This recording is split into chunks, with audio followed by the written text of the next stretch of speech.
Jayalalithaa మరణంపై mystery రోజుకో కొత్త మలుపు తిరుగుతోంది. సెప్టెంబర్ 22 రాత్రి పోయస్ గార్డెన్లో ఏం జరిగింది?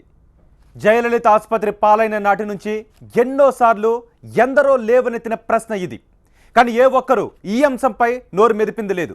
తాజాగా శశికళతో విభేదించిన పాండ్యన్ ఆ రాత్రి జయలలితపై వేద నిలయంలో దాడి జరిగిందని ఆరోపించారు. పాయింట్ వైజ్గా పాండ్యన్ లేవనెత్తుతున్న ప్రశ్నలు వింటుంటే ఆ రాత్రి ఏదో జరగరానిది జరిగింది అనే సందేహాలు బలపడుతున్నాయి. ఎందుకు పాండ్యన్ ప్రశ్నలేంటి? తమిళనాడు దివంగత ముఖ్యమంత్రి, అభిమానుల ఆరాధ్య దైవం జయలలిత మృతిపై మళ్లీ కల్లోలం రేగుతోంది. అమ్మ అనంతలోకాలకు తరలిపోయి 3 నెలలవుతున్నా ఇప్పటికీ ఆమె మరణంపై నెలకొన్న సందేహాలు అలాగే ఉన్నాయి. మిస్టరీగా మారిన జయమరణ రహస్యాన్ని ఛేదించే ప్రయత్నాలు జరగకపోవటం ఆమె అభిమానులను కలవరపరుస్తోంది. జయలలితది సహజ మరణమేనా? అసలు ఆమె ఆసుపత్రిలో చేరాల్సిన అవసరం ఎందుకొచ్చింది? జయలలిత ఆసుపత్రి పాలవటానికి ముందు ఏం జరిగింది? జయలలిత అపోలో ఆసుపత్రిలో 75 రోజుల పాటు ఉన్నారు. సాక్షాత్తు ముఖ్యమంత్రి అంపశయ్యపై ఉంటే పరామర్శించేందుకు ఏ ఒక్కరిని అనుమతించలేదు. 2016 సెప్టెంబర్ 22 నుంచి మొదలు ఆమె చనిపోయారని ప్రకటించిన డిసెంబర్ 5వ తేదీ వరకు ప్రతి విషయాన్ని అత్యంత రహస్యంగా ఉంచారు. అడుగడుగునా అనుమానాస్పదంగా వ్యవహరించి సందేహాలను మరింత పెంచారు. దీనిపై జయలలిత వీరాభిమానులైన నేతలు తీవ్ర ఆవేదన చెందుతున్నారు. సాధారణంగా ఎవరి మృతిపై అనుమానాలున్నా దర్యాప్తు జరిపి నిజాలు నిగ్గు తేల్చడం ఆనవాయితీ. కానీ జయమరణంపై అనుమానాలు వ్యక్తమవుతూ ఉన్నా విచారణ జోలికి వెళ్లకపోవటం ఏదో మతలబు ఉందన్న సందేహాలను రేకెత్తిస్తోంది. ఇదిలా ఉండగానే అన్నాడీఎంకేకు చెందిన సీనియర్ నేత, తమిళనాడు అసెంబ్లీ మాజీ స్పీకర్ పిహెచ్ పాండ్యన్ మరోసారి జయ మృతిపై సంచలన ఆరోపణలు చేశారు. జయలలిత ఆసుపత్రిలో చేరటానికి ముందు జరిగిన పరిణామాల నుంచి మొదలుపెట్టి పోయస్ గార్డెన్ నుంచి ప్రాణాలతో ఆసుపత్రికి వెళ్లిన అమ్మ విగత జీవిగా మారి ఇంటికి చేరేంత వరకు జరిగిన ఎపిసోడ్పై తన ఆవేదన వెళ్లగక్కారు పాండ్యన్.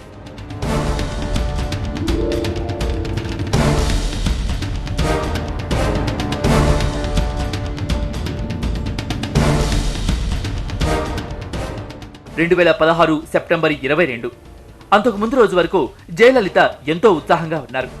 ముఖ్యమంత్రిగా తాను చేయాల్సిన పనులన్నీ క్షణం తీరిక లేకుండా చక్కబెట్టారు. కానీ సెప్టెంబర్ 22వ తేదీ ఆమె పాలిట అసనిపాతంగా మారింది. అదే రోజు ఆమె ఆసుపత్రి పాలయ్యారు.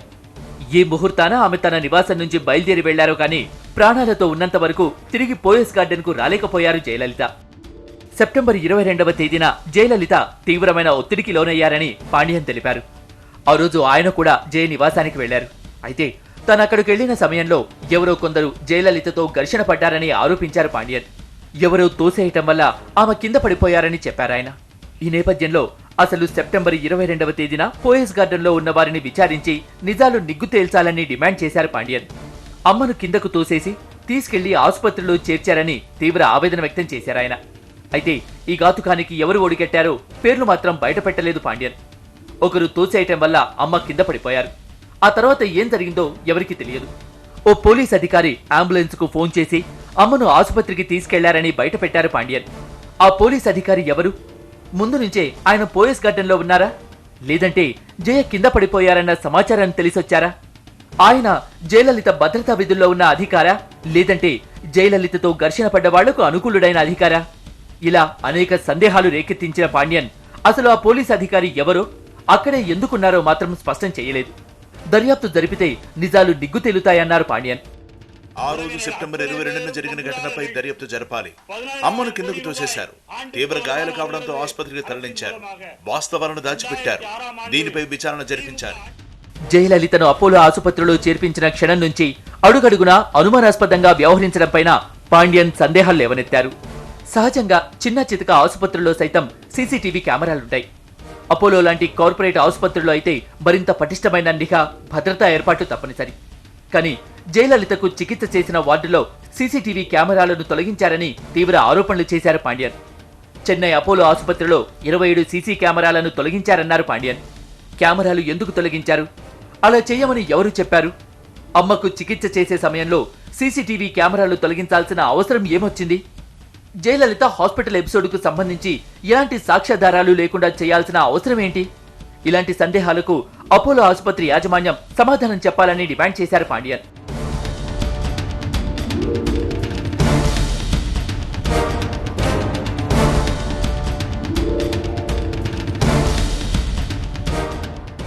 అపోలో ఆసుపత్రి పాలవటానికి ముందు ఆరోగ్యంగా ఆనందంగా ఉన్న జయలలిత ఎవరి కారణంగా మంచం పడ్డారు?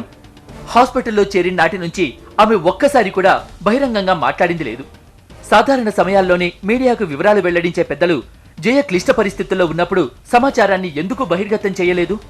ఆపద్ధర్మ ముఖ్యమంత్రిగా ఉన్న పన్నీర్ సెల్వాన్ని సైతం అపోలో పరిసరాలకు వెళ్లకుండా అడ్డుకున్నారని ఆయన వర్గం అంటోంది.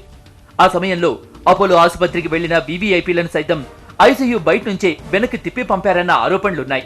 ఈ నేపథ్యంలో జయలలిత మృత్యువుతో పోరాడుతున్నప్పుడు ఏం జరిగిందో ఎందుకు వెల్లడించలేదు? అమ్మ మరణం తర్వాత గళం విప్పుతున్న పన్నీర్ సెల్వం వర్గం నేతలు శశికళ మీద అక్కసుతోనే ఇలా చేస్తున్నారా? లేదంటే జయలలిత మృతి వెనుక నిజంగానే అంతుపట్టని రహస్యం ఉందా? దీనిపైన స్పష్టతిచ్చే ప్రయత్నం చేశారు పాండ్యన్. జయలలిత మృతిపై పాండ్యన్ మరోసారి సంచలన ఆరోపణలు చేయడం తీవ్ర కలకలం రేపింది. పనిగట్టుకొని పన్నీర్ వర్గం శశికళ టీంను టార్గెట్ చేస్తోందా? లేదంటే జయలలిత మృతి వెనుక నిజంగానే అంతుబట్టని రహస్యం దాగుందా? దీనిపై కాస్త క్లారిటీ ఇచ్చారు పాండ్యన్. సాధారణంగా ఎవరి మృతిపై అనుమానాలు ఉన్నా దర్యాప్తు జరిపి నిజాలు నిగ్గు తేల్చడం ఆనవాయితీ. కానీ జయ మరణంపై అనుమానాలు వ్యక్తమవుతున్నా విచారణ జోలికి వెళ్లడం లేదు. ఇదే అంశాన్ని హైలైట్ చేస్తోంది పన్నీర్ టీం. జయలలిత మృతిపై దర్యాప్తు కోసం ఆపద్ధర్మ ముఖ్యమంత్రి హోదాలో విచారణ కమిషన్ను నియమించారు పన్నీర్ సెల్వం. అయితే పళని సర్కార్ అధికారంలోకి వచ్చిన తర్వాత జయ మృతి అంశం అటకెక్కింది. దర్యాప్తు ఊసే ఎత్తడం లేదు తమిళనాడు ప్రభుత్వం. దీనిపై పన్నీర్ సెల్వం వర్గం రాష్ట్రపతికి సైతం ఫిర్యాదు చేసింది.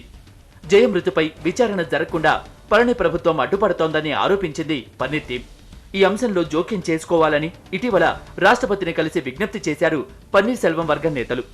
ఆ తర్వాత కొన్ని గంటల్లోనే మరోసారి జయ మృతిపై సంచలన ఆరోపణలు చేశారు పన్నీర్ సెల్వం వర్గం నేత పాండ్యన్. జయలలిత మృతి వెనక నిజానిజాలు నిగ్గు తేల్చాలని, లోకుట్టును ఛేదించాలని ఎంతగా మొత్తుకుంటున్నా పట్టించుకోవటం లేదన్న ఆవేదనలో ఉన్నారు పన్నీర్ వర్గం నేతలు. అందుకే మరోసారి మీడియా ముందుకొచ్చానన్నారు పాండ్యన్.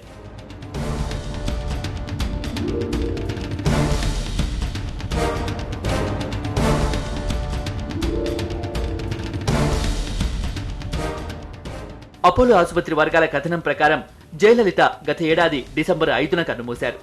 75 రోజుల పాటు ఆసుపత్రిలో ఉన్న ఆమె చికిత్స సమయంలో కొద్దిగా కోలుకున్నారు. కానీ అకస్మాత్తుగా గుండెపోటు రావడంతో డిసెంబర్ 5న జయ తుది శ్వాస విడిచారని అపోలో ఆసుపత్రి వర్గాలు అప్పుడే ప్రకటించాయి. అయితే తాజాగా ఈ అంశంలో అపోలో యాజమాన్యంతో విభేదిస్తోంది పన్నీర్ వర్గం. డిసెంబర్ 4వ తేదీ సాయంత్రం 4:30 సమయంలోనే జయలలిత చనిపోయారని సంచలన ఆరోపణలు చేశారు పాండ్యన్. కానీ జయలలిత చనిపోయిన వెంటనే ఆ విషయాన్ని బయటపెట్టలేదన్నారు పాండ్యన్. అమ్మ చనిపోయిన విషయాన్ని ఒక రోజంతా దాచిపెట్టారని ఆయన ఆరోపించారు. డిసెంబర్ 4వ తేదీన జయలలిత చనిపోగా ఆ విషయాన్ని 5వ తేదీన వెల్లడించారని, పైగా అదే రోజు చనిపోయినట్లు ప్రకటన విడుదల చేశారని ఆరోపించారు పాండ్యన్. జయలలిత మరణంపైనే కాకుండా ఆమెకు అందించిన ట్రీట్మెంట్ పైన అనేక సందేహాలున్నాయన్నారు పాండ్యన్. జెడ్ కేటగిరీ భద్రత కలిగిన నేత జయలలిత. నిబంధనల ప్రకారం ఆమెకు భారీ భద్రత ఏర్పాట్లు తప్పనిసరి. ఆమె తీసుకునే ఆహారాన్ని సైతం సెక్యూరిటీ అధికారులు తనిఖీ చేసిన తర్వాతే జయలలిత తినాల్సి ఉంటుంది. కానీ అపోలో ఆసుపత్రిలో అసలు భద్రతా అధికారులనే లోపలికి అనుమతించలేదు. మరి ఆమెకు ఏ ఆహారం పెట్టారు? ఆసుపత్రిలో ఎవరు దాన్ని పరీక్షించేవాళ్లు? నిబంధనలకు విరుద్ధంగా ఎందుకు వ్యవహరించారు? ఈ సందేహాలన్నీ ఎందుకు తీర్చడం లేదని ప్రశ్నించారు పాండ్యన్.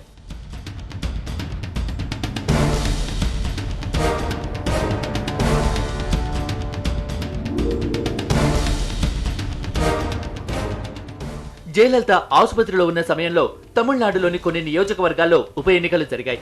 అప్పట్లో ఉప ఎన్నికల్లో పోటీ చేసిన అభ్యర్థులకు బీఫామ్లపై జయలలితతో వేలిముద్రలు వేయించారు. ఆసుపత్రిలో ఉన్న ఆమె సంతకం చేసే పరిస్థితుల్లో లేకపోవడంతో వేలిముద్రలు తీసుకున్నారు.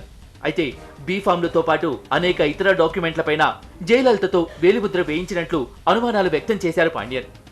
అమ్మ చేత ఇతర డాక్యుమెంట్లపై వేలిముద్ర తీసుకున్నారా లేదా? దీనిపై వైద్యులు, అప్పుడు ఆసుపత్రిలో ఉన్నవాళ్లు సమాధానం చెప్పాలని డిమాండ్ చేశారు పాండ్యన్. మరోవైపు 2015లోనే ఓసారి జయలలిత అనారోగ్యం పాలయ్యారని పాండ్యన్ చెప్పుకొచ్చారు.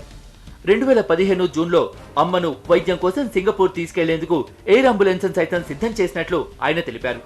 కానీ 2015 జూన్లో జయలలితను సింగపూర్ తీసుకెళ్లకుండా అడ్డుకున్నారని ఆయన ఆరోపించారు. దీని వెనుక ఎవరున్నారో బహిర్గతం చేయాలని ఆయన డిమాండ్ చేశారు.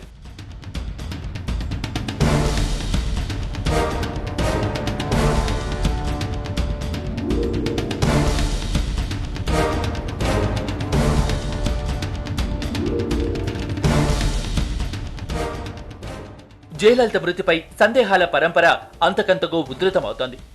అమ్మ మృతి వెనుక చిన్నమ్మ హస్తం ఉందన్న అర్థం వచ్చేలా పన్నీర్ సెల్వం వర్గం పరోక్ష ఆరోపణలు చేస్తోంది. పన్నీర్ సెల్వంతో పాటు అనేక మంది జయలలిత అభిమానులు, శశికళ వ్యతిరేకులు సైతం అమ్మది సహజ మరణం కాదన్న సందేహాలు వ్యక్తం చేశారు. కానీ అనుమానాలకు తెరదించే ప్రయత్నం మాత్రం జరగటం లేదు. ఉద్దేశపూర్వకంగానే జయ మృతిపై విచారణను తొక్కిపెడుతున్నారా? ఈ అంశంలో పళనిస్వామి ప్రభుత్వం ఎందుకు పెదవి విప్పటం లేదు? గతంలో సునంద పుష్కర్ మృతిపై పునర్విచారణకు ఆదేశించి మోదీ సర్కార్ సంచలనం రేపింది. జయలలిత మృతి విషయంలోనూ అదే రీతిన స్పందించే అవకాశముందా? అమ్మ మరణంపై నిష్పక్షపాతంగా విచారణ జరుగుతుందా? లేదంటే రహస్యం అలాగే అంతుపట్టకుండా ఉండిపోతుందా? కాలమే దీనికి సమాధానం చెప్పాలి.